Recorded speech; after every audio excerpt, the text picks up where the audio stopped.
আমার প্রিয়জনেরা, প্রভু যীশু খ্রিস্টের নামে সকলকে জানাই অভিনন্দন। আমার পেছনে আপনারা কিছু একটা জিনিস লেখা আছে দেখছেন, লেখা MARI, ম্যারি। এটা হচ্ছে একটা শহরের নাম। পূর্ব মালয়েশিয়াতে সারাওয়া বলে একটা জায়গা আছে, সেই জায়গাতে এই শহরটা রয়েছে। এখানে একটা পাহাড় আছে, আর এই পাহাড় থেকে আজকে আমি কথা বলছি। এই দেশের এই পাহাড়ের একটা বিশেষত্ব আছে। এই জায়গাতে যে অনেক তেল পাওয়া যায় সেটা আবিষ্কার হয়েছিল 1909 সনে। দুইজন ইঞ্জিনিয়ার এসেছিল কানাডা থেকে, ওরা আবিষ্কার করলো যে এখানে তেল পাওয়া যায়।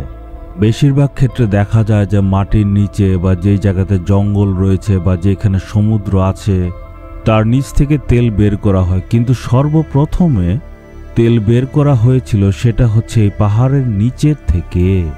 আর এই তেলের খোঁজের পর এই দেশের সমৃদ্ধি আরও বেড়ে গেল। এই শহরটার নাম হচ্ছে নিগি। 1973 সনে এখানে বড় একটা জাগরণ এসেছিল। এই জায়গার অনেক আদিবাসীরা প্রভু যীশুকে গ্রহণ করেছিল। এখনও হিসাব করলে দেখা যায় 50% লোকেরাই এখানে বিশ্বাসী। এই শহরটা পুরোটা যদি আপনি ঘুরেন তখন দেখবেন চারদিকে অনেকগুলি গির্জাঘর। এখানে আপনারা অনেক প্রার্থনার ভবন দেখতে পাবেন, কারণ ঈশ্বর এই জায়গাটাকে বাছাই করেছে জাগরণের জন্য। আর মানুষ বিশ্বাস করে যে ভবিষ্যতেও এখানে বড় একটা জাগরণ আসবে। আর এই শহর থেকে আজকে প্রচার করাটা আমার জন্য একটা আনন্দের ব্যাপার। চলুন এখন আমরা দেখি আজকে ঈশ্বর কি বাক্য রেখেছেন। আমরা দেখব বিলাপ 3 অধ্যায়ের 22 পদে। সদাপ্রভুর অটল ভালোবাসার জন্য আমরা ধ্বংস হচ্ছি না, কারণ তার করুণা কখনো শেষ হয় না। আমরা এখনো ধ্বংস হইনি। একটু ভেবে দেখুন, আমাদের ধ্বংস করার জন্য কত রকম পরিস্থিতি আমাদের এসছিল। প্রাকৃতিক দুর্যোগ অনেক এসছিল। আমাদের অদৃশ্য শত্রু শয়তান আমাদের বিরুদ্ধে দাঁড়িয়েছিল। আমাদের চারপাশে অনেক রকম দুষ্ট লোকেরা আছে যারা আমাদেরকে নানাভাবে ধ্বংস করতে চায়। ওরা সবসময় চিন্তা করে কিভাবে আমাদের ধ্বংস করবে। এতগুলি সংকটের মাঝেও যখন আমরা সুরক্ষিত আর আনন্দ, তার অর্থ হচ্ছে ঈশ্বর দয়ালু।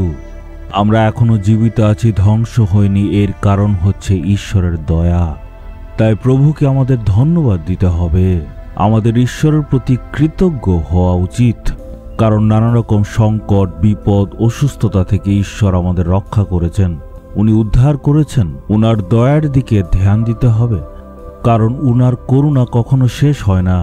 আমি তোমাকে এতটুকুই শুধু ভালোবাসা দেব, এমন উনি কখনো বলেন না। উনি প্রেমের ঈশ্বর, আমাদের প্রতি দয়া করেন। নিজেকে যদি বিচার করে দেখি আমরা কত পাপ করেছি, কিন্তু আমাদের পাপের অনুসারে ঈশ্বর আমাদেরকে শাস্তি দেননি, কারণ উনার করুণা কখনো শেষ হয় না। উনার অনুগ্রহ, যখনই আমরা কোনো ভুল কাজ করি ঈশ্বর আমাদেরকে সংশোধন করে দেন। তুমি ভুল পথে চলছো, তুমি অনুতাপ করে নাও। এভাবেই উনি প্রতিনিয়ত আমাদের চালিয়ে নেন। আমাদের জীবনে চেষ্টা করতে হবে যাতে উনার দয়াটা পাই। আর এর জন্য আমাদের কিছু একটা জিনিস করতে হবে। আমাদের নম্র হতে হবে, তখনই আমরা অনুগ্রহ পাব।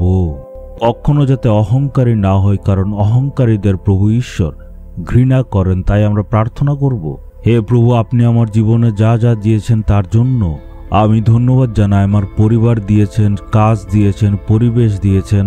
আমাদের প্রভুর করুণা হচ্ছে, শেষ হয় না।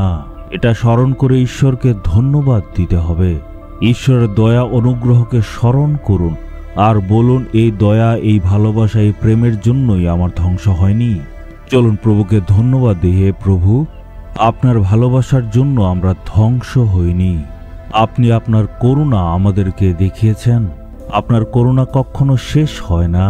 আমরা প্রার্থনা করি যে আপনার দয়া, আপনার করুণা আমাদের পরিবারে থাকে।